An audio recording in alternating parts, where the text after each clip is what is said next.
أعوذ بالله من الشيطان الرجيم بسم الله الرحمن الرحيم الحمد لله والصلاة والسلام على رسول الله وعلى آله وصحبه أجمعين. Ang papuri kay Allah subhanahu wa ta'ala, ang siyang tunay at tanging nag-iisang Diyos, at naway ang kanyang pagpapala, kapayapaan ay mapasa ating mahal na propeta Muhammad sallallahu alaihi wasallam.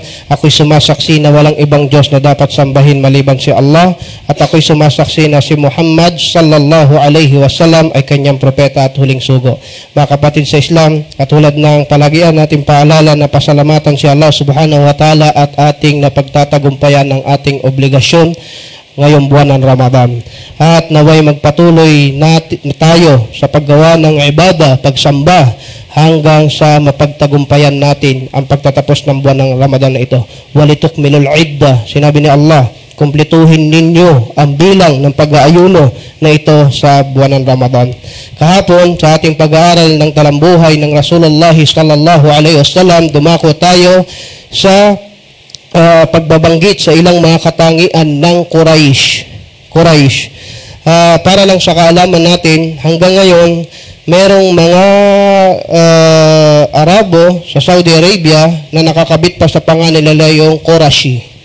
Sila ay lehitimong kabilang sa tribo ng Quraysh. Ang dami natin binanggit na sila ay nangunguna sa pagtatambal kay Allah subhanahu wa ta'ala, mga paniniwala sa pamahiin. By the way, hindi natin nabanggit, dahil sa sobrang paniniwala nila sa pamahiin, sila yung mga taong naglilibing ng kanilang anak na babae dahil sa paniniwalang malas.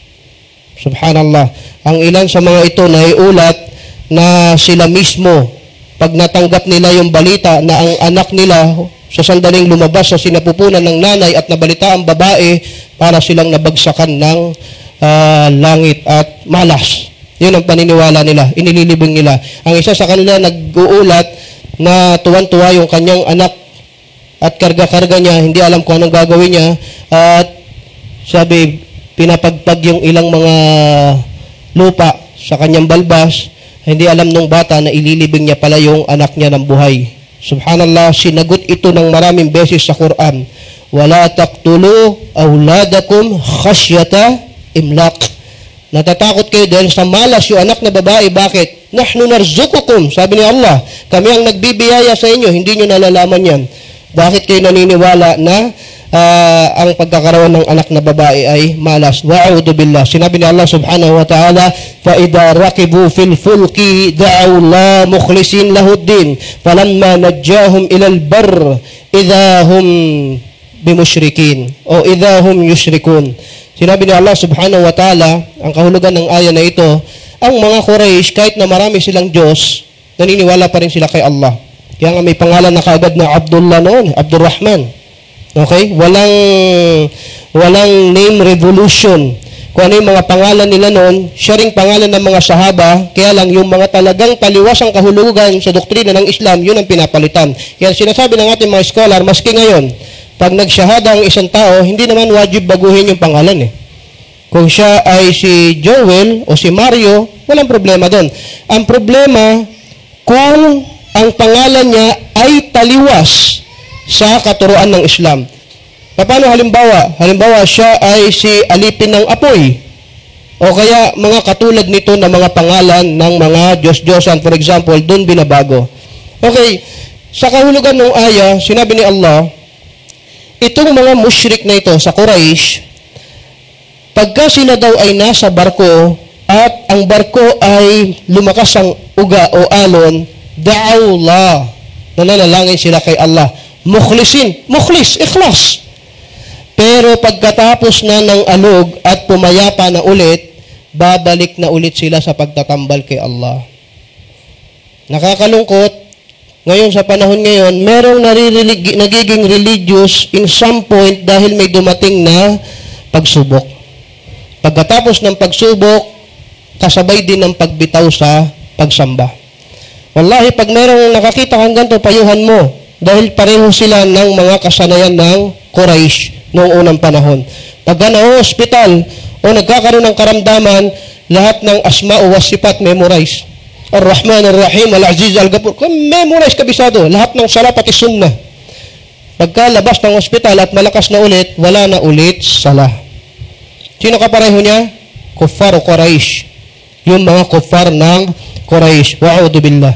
At naway makakuha tayo ng aral, kaya tayo nag-aaral ng sira ng Rasulullah sallallahu alaihi wasallam para daanan ang mga aral na ito. Bago natin puntahan ang exciting na kapanganakan ng Rasulullah sallallahu alaihi wasallam, ay merong dalawang pangyayari na hindi natin pwedeng mapalagpas. Ito ay patungkol kay Abdul Muttalib at patungkol kay Abraha. Dalawang tao. Si Abdul Muttalib, unahin natin to, siya ang lolo ng Rasulullah sallallahu alaihi wasallam at siya ang nagmula sa lahi ni Ismail alayhi salam na galing kay Ibrahim alayhi salam. So sinasabi natin sa ating dawa na Propeta Muhammad sallallahu alayhi wasallam galing sa lineage ng Propeta Abraham alayhi salam. At katotohanan na si Abdul Muttalib ay kabilang doon sa lineage na yon sa Quraysh. Siya ay leader. Masya Allah. Binanggit natin kahapon. Ang Propeta sallallahu alaihi wasallam galing sa pamilya ng mga pinuno. Ang katunayan, siya ay nakatira, yung bahay niya nasa lilim ng Kaaba. Subhanallah. Katabi ng Kaaba, nasa lilim ng Kaaba. At siya ay merong trono doon, may furash, may carpet siya doon na walang nakakaupo maliban siya. At naiulat na naglalaro doon kasi inabot niya. Ang Propeta Muhammad sallallahu alaihi wasallam naglalaro doon at yung mga tao pinagbabawalan siya, wag ka dyan. Sasabihin ni Abdul Muttalib, hayaan nyo siya. So siya lang yung bukod tangi na nakakapaglaro sa trono ni Abdul Muttalib. Si Abdul Muttalib ay mayroong 11 anak. Ang ilan sa kanila kilala natin katulad ni Hamza bin Abdul Muttalib. At ang tatay ng Rasulullah sallallahu alaihi wasallam na si Abdullah at si Abu Talib. Si Safiya bin Abdul Muttalib, yung auntie ng Rasulullah sallallahu alaihi wasallam na marunong pumugot ng ulo nung digmaan ng Khandak. Lahat sila makikilala natin insyaallah.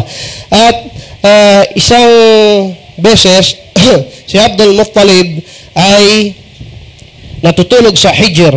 Yung Hijr, madalas ba kayo tumingin sa larawan ng Kaaba? Of course.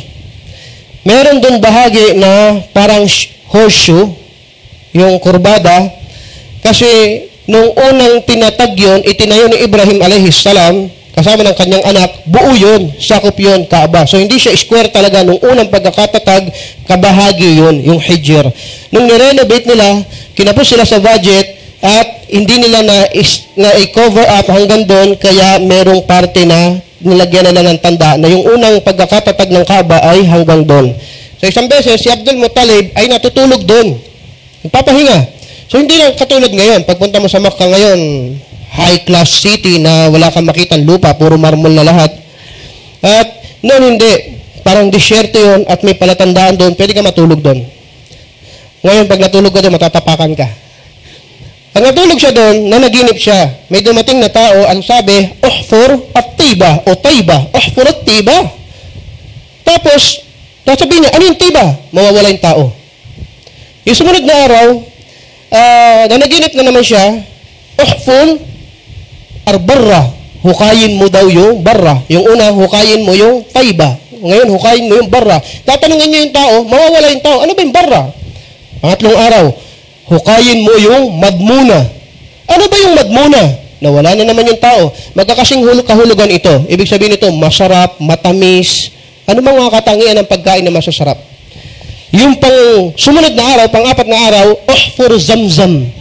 Hukayin mo yung zamzam. At tatanungin niya kung saan nawala ito.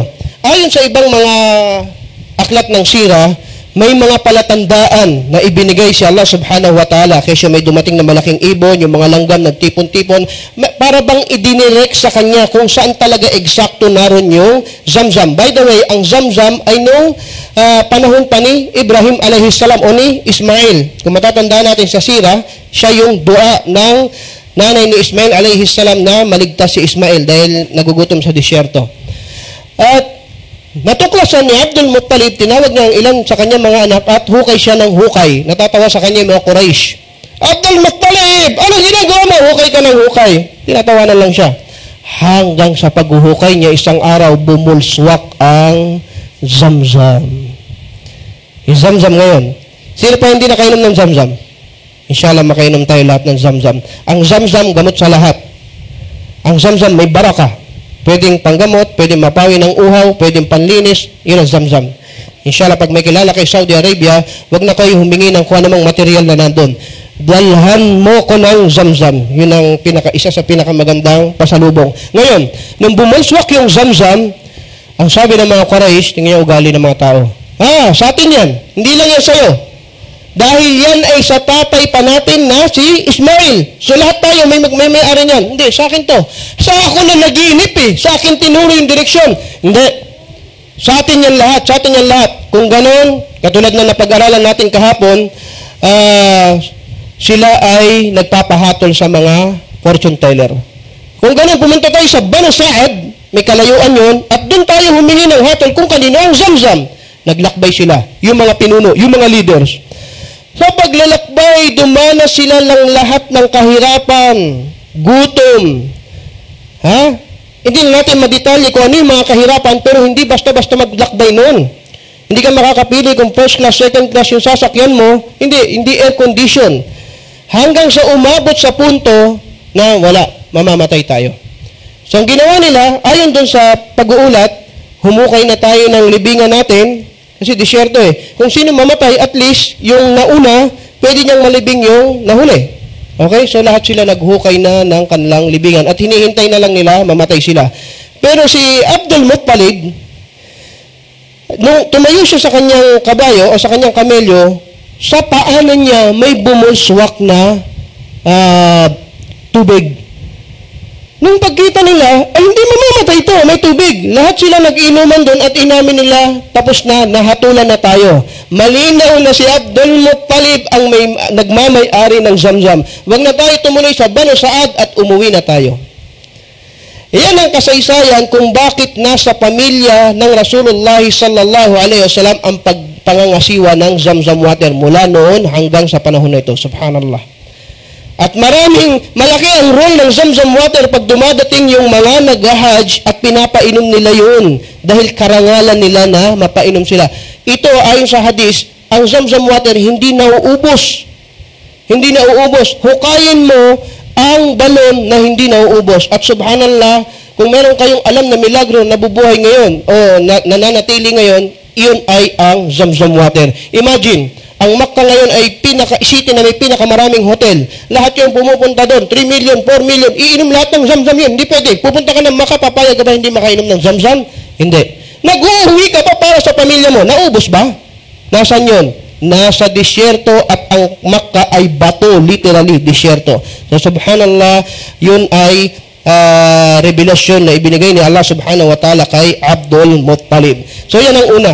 Pangalawa, si Abraha, pangyayari rin ito, babago ipanganak ang Rasulullah sallallahu alaihi wasallam. Si Abraha ay isang Abyssinian. Africa to, no? So, maitim, na naging hari ng Yemen. Okay? Christian siya. Christian.